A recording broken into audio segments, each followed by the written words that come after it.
And today, I'll be sharing about the last change, no? Last but not the least, no? Ikalima, change lifestyle. Everybody say lifestyle. Lifestyle. And this is about discipleship. All right? Lifestyle. What is lifestyle? Unsa man ang lifestyle? Unsa meaning? Let's define, ha?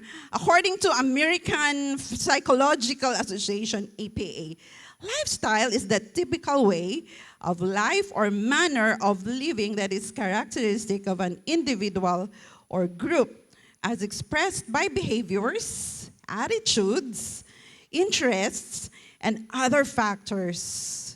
Okay, sa Bisaya pa, ang estilo sa kinabuhi mao ang kasagarang paagi sa kinabuhi o pagpuyo nga kinaiya sa usa ka individual o grupo nga gipadayag pinaagi sa mga pamatasan,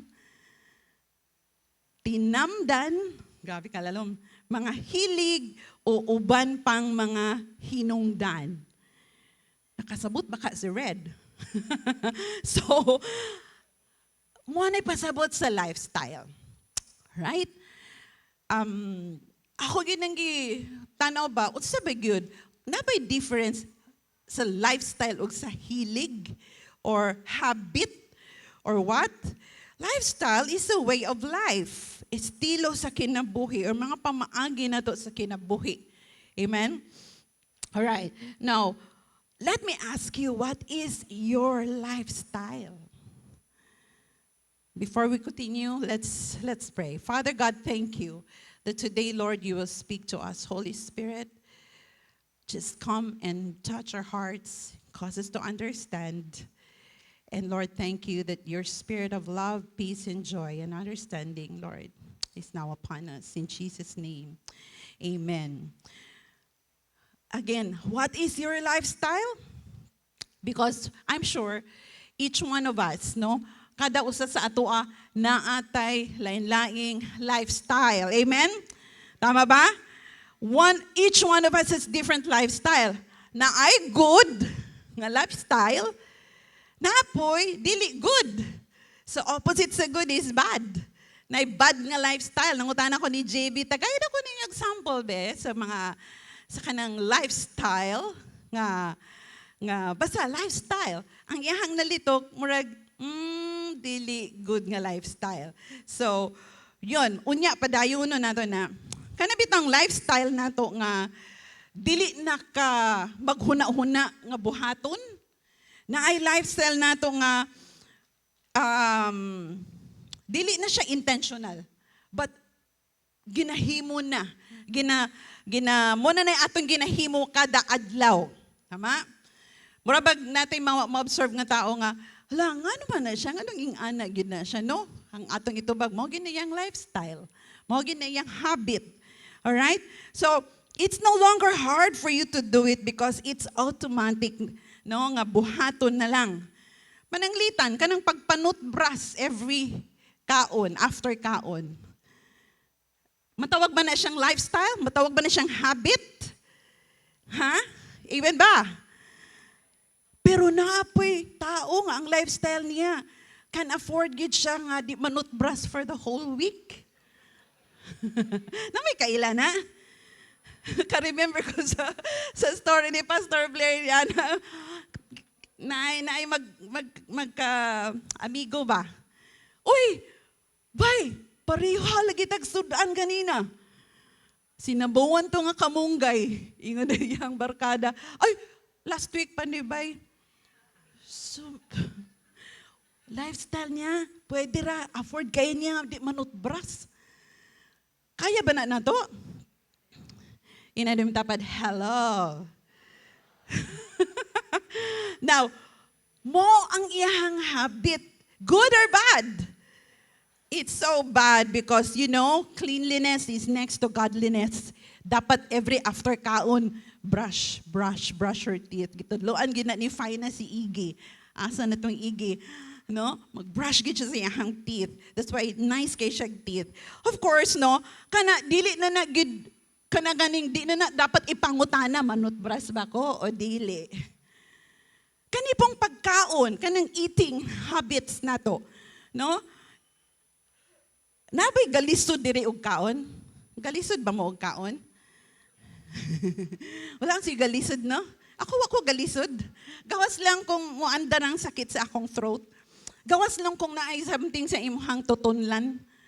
Pero pag abot sa kaon, wag gyud tay problema, di ba? Mutunong gyud. Kaon in the morning, kaon in the at noon, and then break for merienda, and then kaon in the evening. Naapagyoy. Midnight snacks. Grabe. Basta kaon. Wala na'y kanaganing, wala na'y pangutanahay, di na pangutano ng tiyan nga tiyan. Mukaon na ba ko? Tiyan, kailangan na ba ko mukaon? Wala na. Kasi, mauna na siya. Mauna na siya. Part na sa atong lifestyle. Amen? Kinsay nakapamahaw na dire. Amen? So, nindot kayo ang feeling. Tama ba? Gawa siguro kung katong akong ganyan sa imuha, kung nag-diet ka, maingig ka nga, kalami sa lechon, pero nag-diet ko. Pwede rin yun, i-control ni mo ang self. Tama? Pwede rin yun. Naaragin na sa imuha, pero kaning pagkaon, gid pwede na to ni mapadaplin kasi mo ni siyang pamaagi nga mabuhi ta. Amen? Manambok o miwang ba, basta mukaon lang, mabuhi gihapon. Amen? So, mo nang giingon nga, mo na siyang everyday na to nga ginahimo. Nga digid pwedeng diligid siya, murag ipugos sa imuha. Kasi mo na imuhang ginahimo. So, yun. Unsa pod nga klase sa pagkaon imong ginakaon? Okay? Kung ako inyong pangutanon, tag-anon ako inyong ginakaon, humba, lechon, crispy lechon, baboy, sa pa, mga sweets, cakes. Kagahapon nakadawat ko cake. So gamay lang nga portion ako ikaon. Balikan na ako taon niya. Unsa pa'y ginakaon na to? Unsa inyo ang mga kahiligan nga kaonon? Di ba? Mga sinugbang, sa ba? Panga.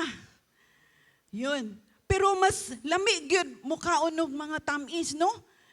That is why. Mo na ron. No wonder, ing name tapad, no wonder. Taas imong sugar. Taas imong BP. Yan. No wonder. Because mo man yung kasanayan. Nga kanang, kailangan akong pamahaw, itlog o chorizo. Paniud to, mag-order tag lechon baboy. Panihapon, bulalo. Ang ending, hello, Doc Himes. Unsa ka ni imnon? Mutawag ra ba dayon kang Doc Himes? Di ba? Now, our lifestyle matters. Amen? Bantayan nato. Even kaniligi, nga di naman gid tapog sunog kaon, pero bantayan nato unsa ang atong ginakaon, unsa ang klase sa food nga atong ginatake. You desire to be healthy. You desire, kids may nag-desire to be healthy here. Pa-pray ta, Lord. Uy, appeal ko niyo yung prayer ha, nga digig ko maing-ani. So you desire to be healthy. So mo nang mag-jogging ka, mag-zumba ka. Di ba? Hala ka. Unya kay dito man ka nag-jogging sa DGT, daghang king restaurants, nag-eat all you can man gihapon. Nag-standby pa sa desserts. Unsay ending?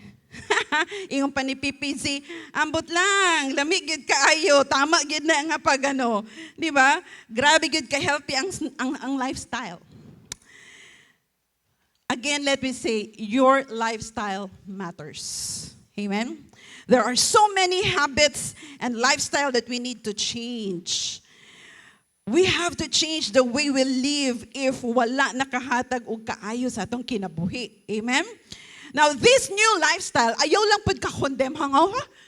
So good. Nganong kailangan gid i-change? Ngani mo naman gid ni, mo naman gid ako pakamatyan, no? Now, this new lifestyle involves things in our past. Before nga, wala pa ta nakaila kay Lord. Natay mga lifestyle nga atong usab. Tungwa pa nato nila ng Ginoo. And also, this involves kaning lifestyle nga maayo, but kailangan nato i-carry on, kailangan nato ipadayon or buhaton, no?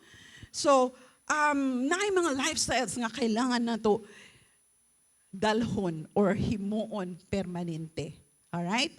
Now, kato ipadapli na nato itong mga karaan, mga di maayo nga lifestyle. Amen? Nakaisip na baka karon murag uban sa inyo, naghuna-una na, so ito ko lifestyle ha, ipadapli na ako.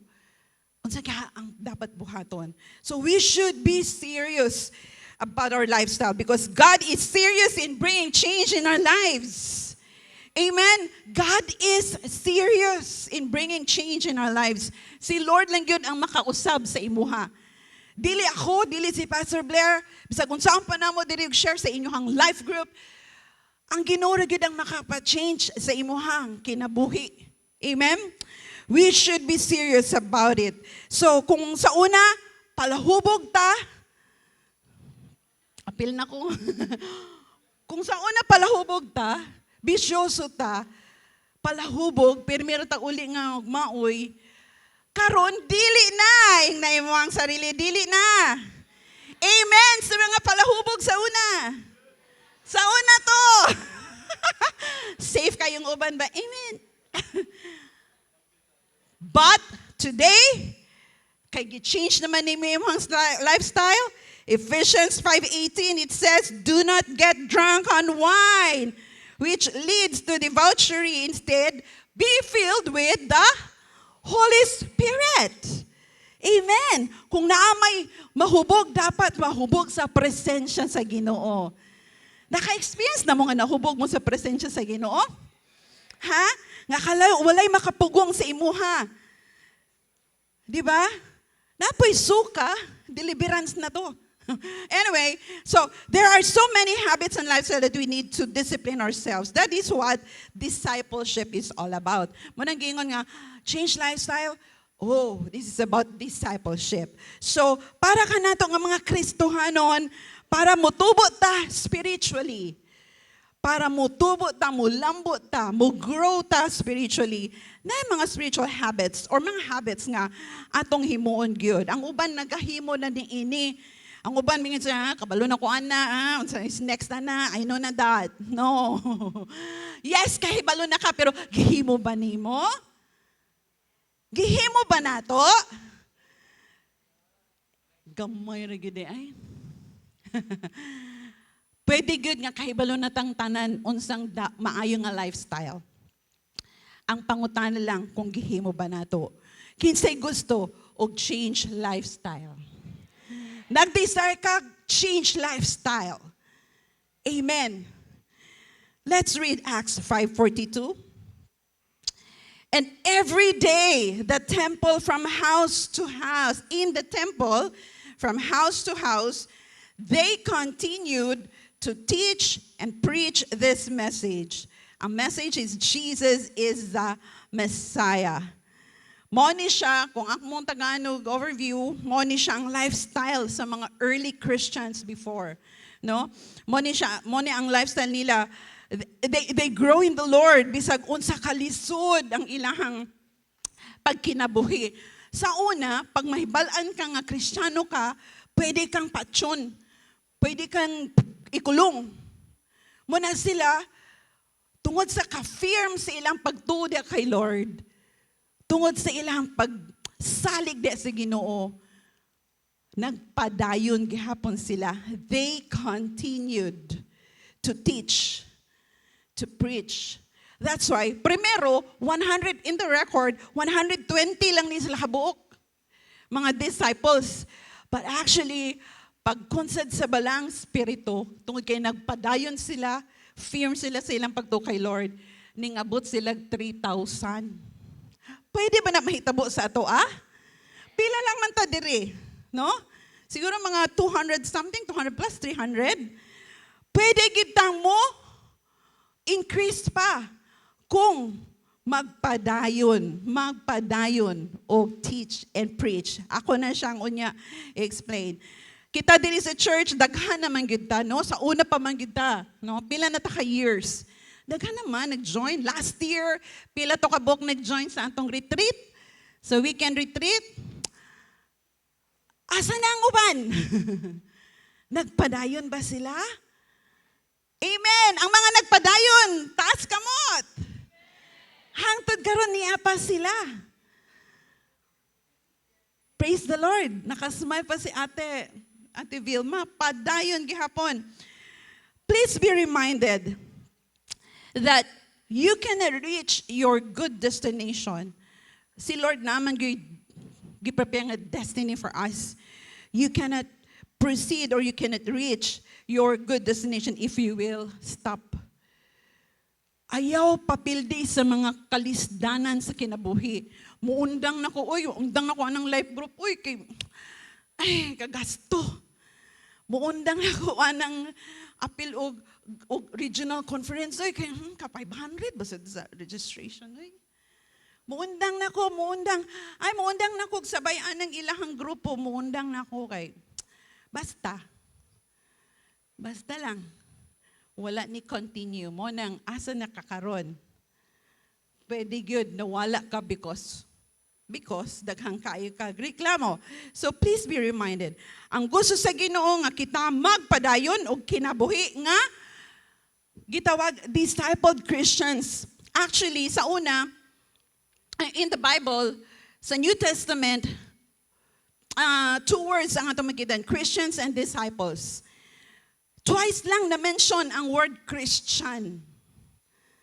Pero disciples, basahin yung Bible, kadaghan kayo na-mention ang disciples. So, mo nagingon nga, ang change lifestyle is about discipleship. So, as what I've mentioned, discipleship is the process para magpadayon atong journey diha kay Lord. Amen? So, of course, there are things here that I would like to share with you na ako'y gustong i-share. Asa na tong akong assistant kan si Winsil. Ang atong Christian life is like a wheel. Kita mo aning ligid dire.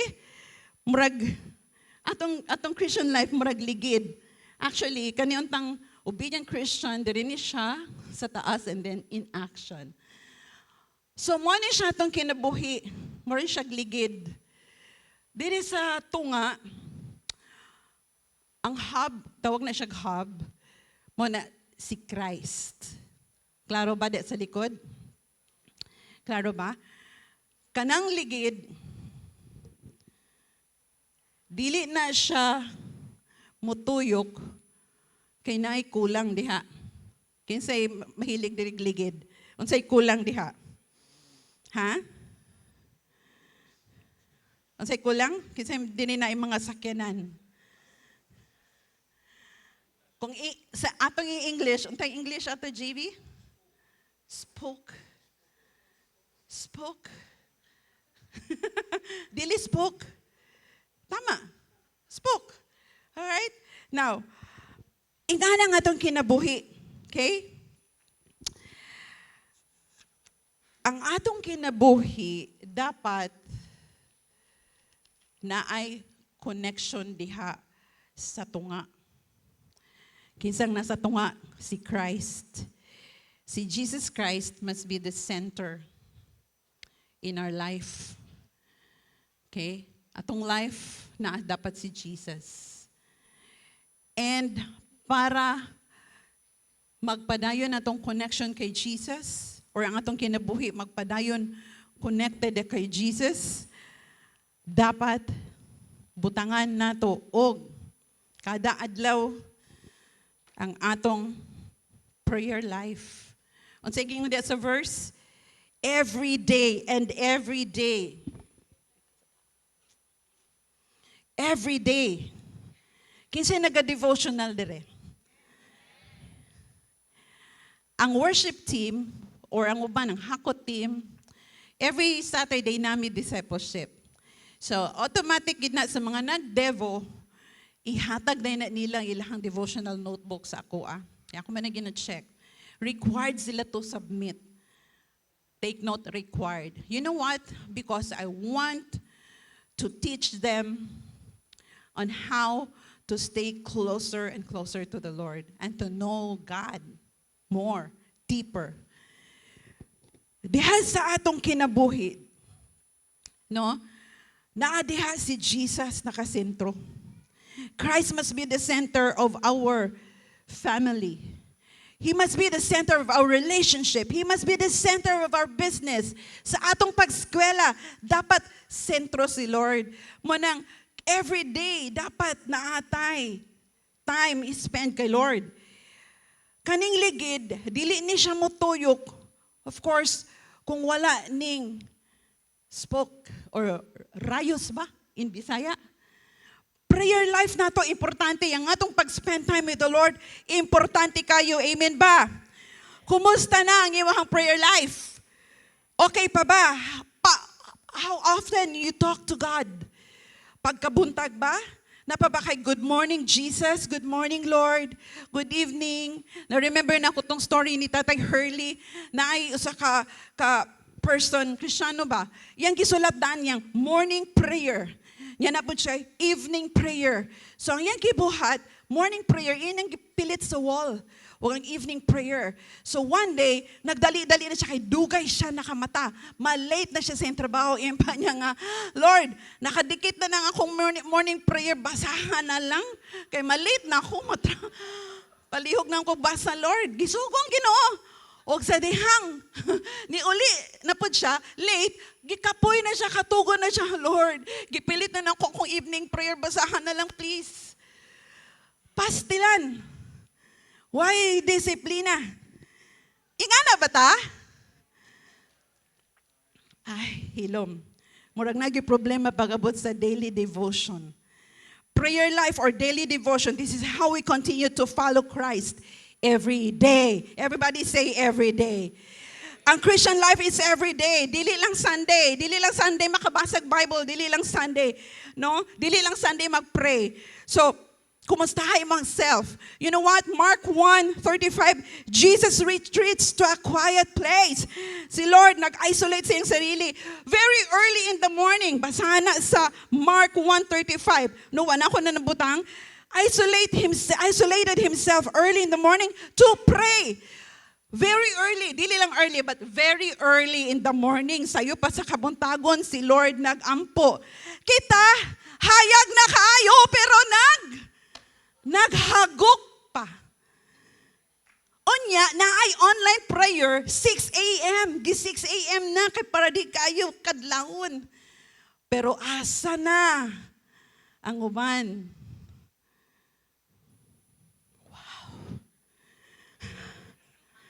Aray. Pwede maulaw kay Lord. So, let's change our lifestyle. 6 a.m. online prayer, tulog pa ka sa una, last week, karong Sabado, mata na ka. Amen. Nganong si Jesus, when He was still human, naging glorifying iyahang life. Grabe, glorious iyahang life. Because, disiplinado kaayo si Lord pag abot sa prayer. Every day, Every day. So, just pray. Ayaw lang ka ng, ayaw po pag-pray, heavenly, grabe na yun nga mga lito. Simple lang, Lord. Pag mata mo, Lord, thank you kaayo sa early morning, Lord. Ay, naginhawa pag yun ko. Thank you, Lord. Yeah. Usahay po, Lord, sakit man kaayo akong ulo. Uy, kung araw ni sakit sa akong ulo.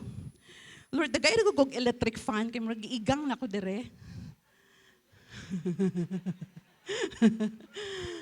So, ano lang, simple as that. Communicate.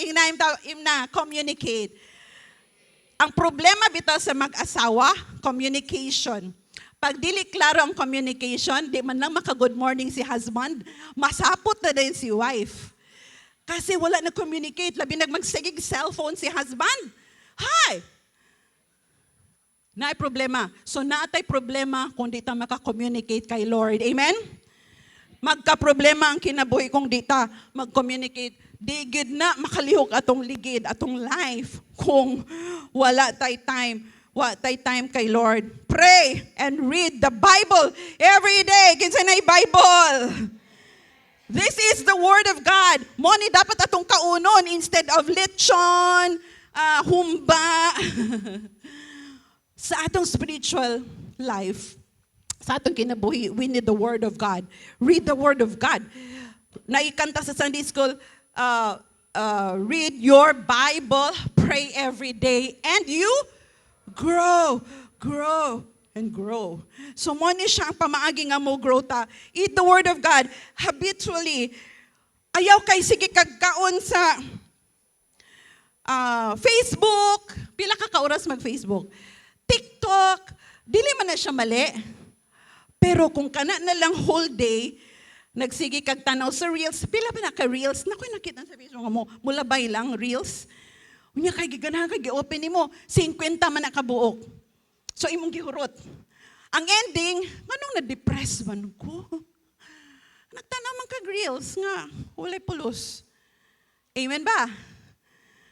So why not spend your time in reading the Word of God? Mabusog pa ka, mugro pa ka, makaila pa ka sa Ginoo kaysa ka ng mga, di ba? So, padayon lang gapog Facebook, pero ayaw pud hutday mong oras din ha. Amen? So that is our spiritual food, the Word of God.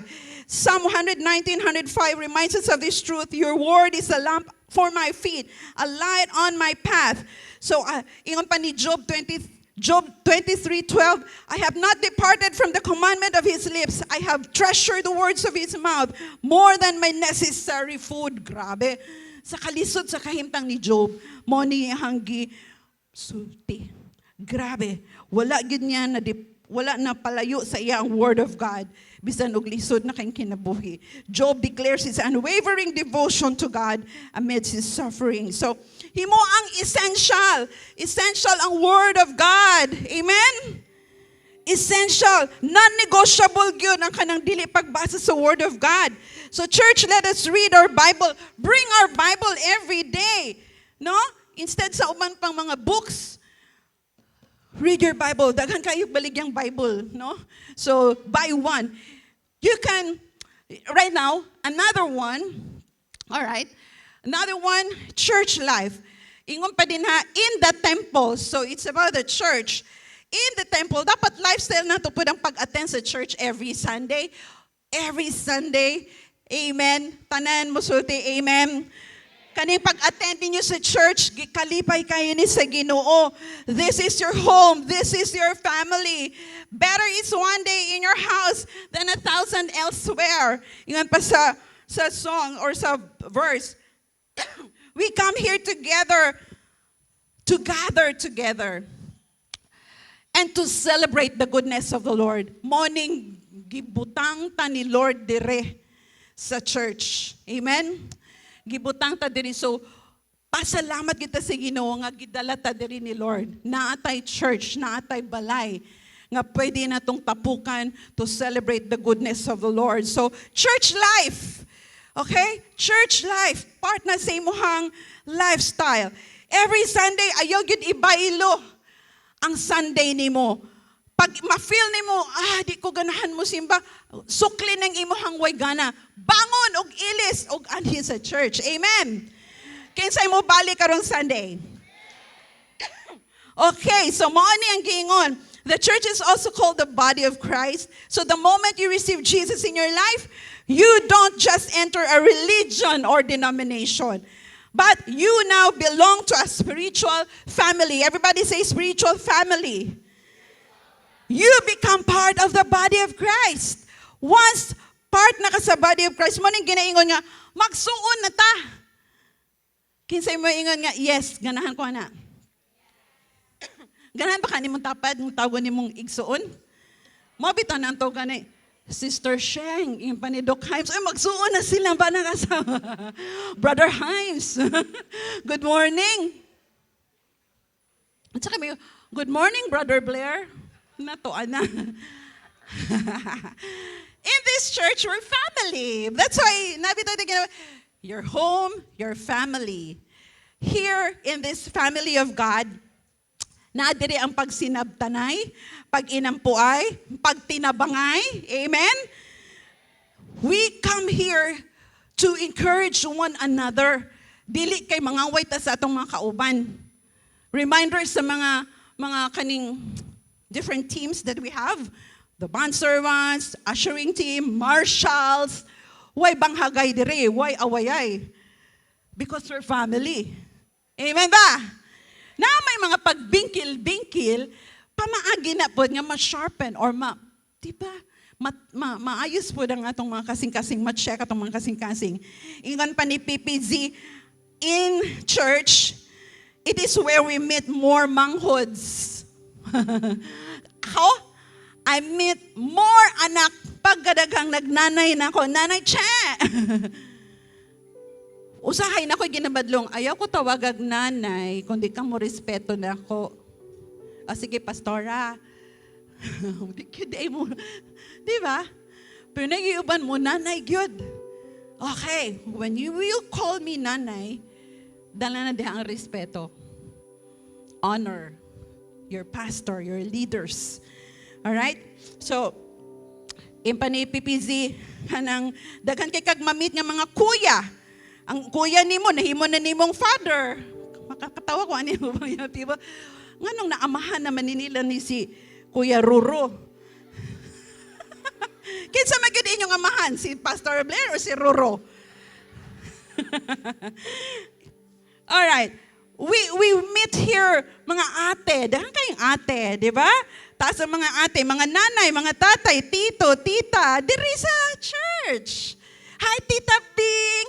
Hi, Tita. Hi, Tito. Dahan kayo because we're family. Amen? So, morning makanindot pag naa kay church life. Tanawan ng mga tao nga walay church life. Sad. Pag abot sa, uy, nasunugan ko tabangi ko ninyo. Walay makatabang kay wala. So, yun. Mayroon ka nga, adi ko madug church, maminaw ako ni Stephen Fortick. Minaw ako ni, kinsa man ng mga pastor di sa TV. Unya, magka-problema ka, masunugan ka, makaato ka ni Stephen Fortick. Makaya ka nga, babangin ko Stephen Fortick, nasunugan ako. Pero huwag nakakadiri, doolas Pastor Blair. May pa si Pastor Blair, at Doc ang Doc Himes. Because we're family, tinabangay. Kinsa yung nalipay nga ni Aka diri sa church. Woo! Church life. Life group or small group. Another kind of, ano sa to siya? Stork? Spook, okay. Another one. Life group. Kinsa yung members diri sa life group? Kinsa yung malipayon nga naka sa life group? Klaro kaayo from house to house. Alright, so life group or small group. Life group is where you grow deeper in your faith and build meaningful relationships. It is a place where you receive encouragement, acceptance, and love. Sa mga members sa life group, nadawat ba ninyo yung acceptance? Nadawat ba ninyo yung love? Na-feel ba ninyo? Amen? Woo! Malipayon kayong mga members sa life group. So kamong wala pa yung life group, join. Ayaw huna-huna nga, pag mo appeal kag life group no kay hilabtan na yun mga kinabuhi, chismis din ka, di na tinod, nag-una na ng hunghong sa kaaway. Sa life group, na diha ang tabangay, tinabangay. Na diha ang paghinigugmaay. Amen mga nabs. Grabe! Amen talaga. So life group, part na sa atong lifestyle. Alright? Kanaganing, Tuesday, life group yan. Uy, mag-outing ta. Hindi, kay may life group ako. Oh, di baylo na. Ay. Mayngan si life group leader, hello everyone, let's meet on blah blah blah. Ang uban nag-scene. Kru. Wala man sorry, di ko wala. Naghilak si LG leader to as daplin nga naman ni siya. Ayaw niyo tagaig burden ninyo ang life group leader. Tagayin niyo kalipay. Wala ni sila sweldo. Wala ni sila ginabayran para i-handle mo. Amen? Wala, sila pa'y mo palit og food kay ali mga unta para lang gid mag-gather mo. Na ini gastog 8,000 atong Sunday para matapok lang mo nya. Wa pa jud kaning apil. Life group must be part of your lifestyle. Dini mo ibaylo ba magkinaunsang kalibutan mo join ko sa life group kay aside nga gwapa akong life group leader. Manggihatagon pagayod. Amen? So, sa mga wapay life group, join. Discipleship happens in small groups. So, yun. Mo ni ang muak as spiritual parent in yung life group leaders. They will guide you, nurture you, disciple you, and bring out the best in you. Pero sa life group, na ay correction, na apoy guidance. Are you willing to be corrected? Narab ako'y napaminawan nga, sa mukha niya mong life group leader, uy, di ba yan ni siya ang nagapagahi sa akong kabukugan? Niya magbuot sa akong kinabuhi. O ayaw na pagpa-disciple. Review ka na, change your lifestyle. Okay? So, yun. Another thing, naadiri ang gihimong equipping. Balik na dito sa verse, sa Acts, katong kaganina. They continued to teach, to preach this message, equipping. Okay? Sa equipping, na din ha ang trainings.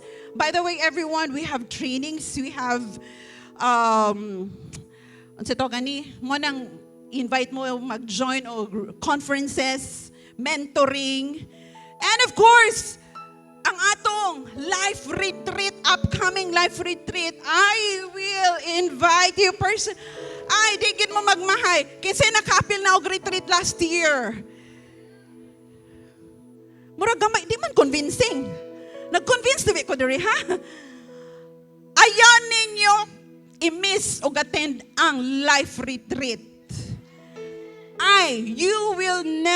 Your life will never be the same again. Excited na ba, Navs?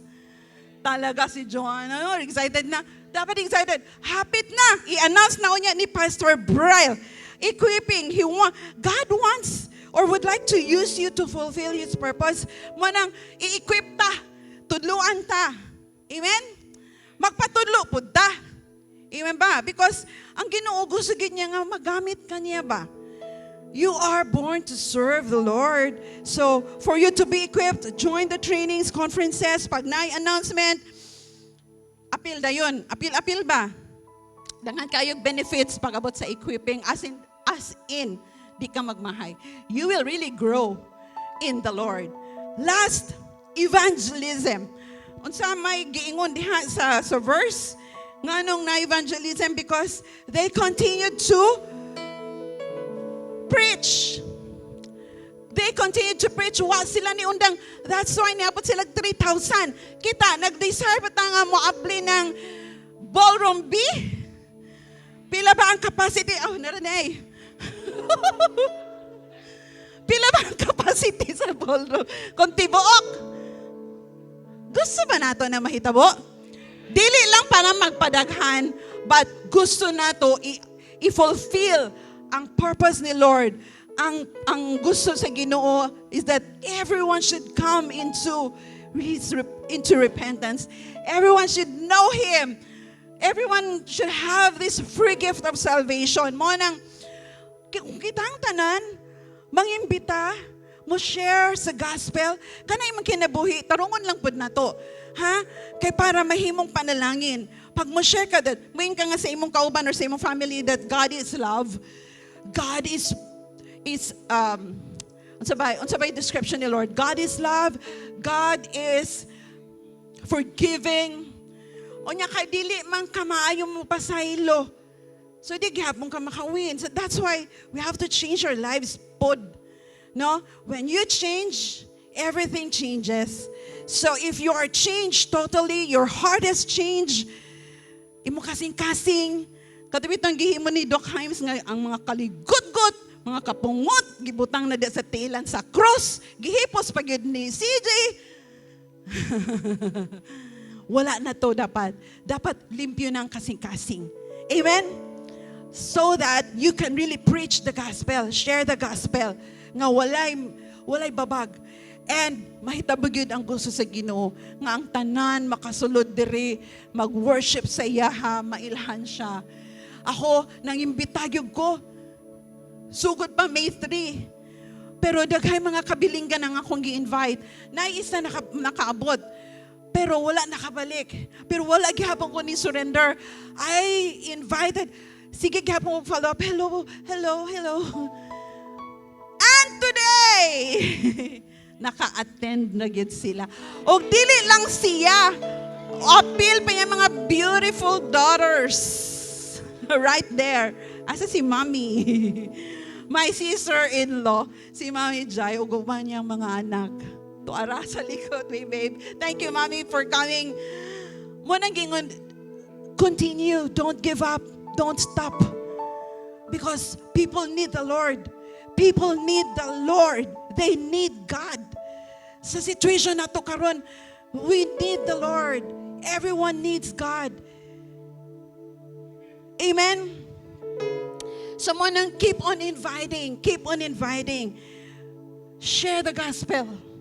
Share the gospel. Mo na gitawag ka nga obedient Christian in action. Pag obedient ka, disciple ka. Amen? So, kung na kayo na-invite, kinsa diri ang mga nag-invite, palakpakan na to. No? Nasiguro kayo na-invite since May 3, hangtod ka na pa. Come on! Palakpakan na to. Give God the glory. You obeyed the Lord. Gipalipay ni mo ang Ginoo. Sa uban nga wala pa, don't stop. Continue inviting. Ingan pa ni Queenie ug ni Bibong, unta permanente mag-invite. Dili mo undang. Kaya human naman ang campaign, mo undang na. Dili. Padayon pa. Amen ba? Bond servants, mga, di ba? Ang akong mga anak sa worship team, nag-invite mo na sila. Okay? And so, very clear that evangelism is where your faith stops being just personal and starts being missional. It is life on mission. So, kung wala pa ka aning nga klase sa lifestyle, himuan na ni siya. Try good, ayaw kaulaw. Hangtod, masanay ka og invite. Naatay mga kauban dili paspas kay mangimbita. Sama ni Ate Becca, ni kinsa pa ni daghan kay invite si Ate Gemma. Daghang kayo makakot si Ate. Daghang ate, no? Di na ako ma-mention but kabalo na mo kinsa mo. Daghan kay mo og nadala diri sa church. And the Lord is pleased no sa inyo ang ginahimo. Your life is on mission. So be an effective witness, God's messenger by changing your old ways, your old habits, your old lifestyle. Change. Maningingon, change. Sayang ning gibuhat na to diri kung di ta mabago. Amen ba? Let's change our lifestyle. This will, kaning ligid diri, our spiritual journey, karon nga centered na diha kay Lord ang atong kinabuhi, na natay prayer life every day niya, mag-join na ta og life group faithfully, and then mo attend tag church every Sunday, di nato ibaylo sa outing or unsa ba or panglaba, natay equipping, join ta og trainings and conferences, mentoring, or ang atong upcoming retreat, and last, evangelism. Preach the Word of God. Share the Word of God. Share the Word of God. And we'll have a beautiful life. Our life will continue to move and progress. Yon. Padayon. Very strong kaayo ang atong life kasi nakagunit, nakakonect diha kay Lord. Naamantay life group, naamantay equipping, naatay evangelism, naata diri every Sunday. Amen ba? This is like our spiritual journey. centered in Christ. Muna dapat magpadayon ta. Padayon ta, pagdagan sama sa usa ka ligid. No? Nga na ay spokes. Muna siyang paligon, muna nagagunit sa tong kinabuhi. Kung walay life group, laay gyud ang life. Amen ba? So if you want to start a new lifestyle that is centered in Christ and continue in your relationship with the Lord, you have to establish the core of your Christian life. Establish a new lifestyle.